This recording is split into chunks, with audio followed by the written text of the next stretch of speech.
At the university, he had a small car called Alpha Suit, a red one.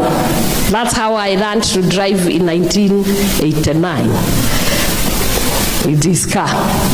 And I banged it, and he told me that one day I'll pay. Alikuwa na kagari, na hii gari yetu tulikuwa tunaendesha saa ingine tukienda Nakuru.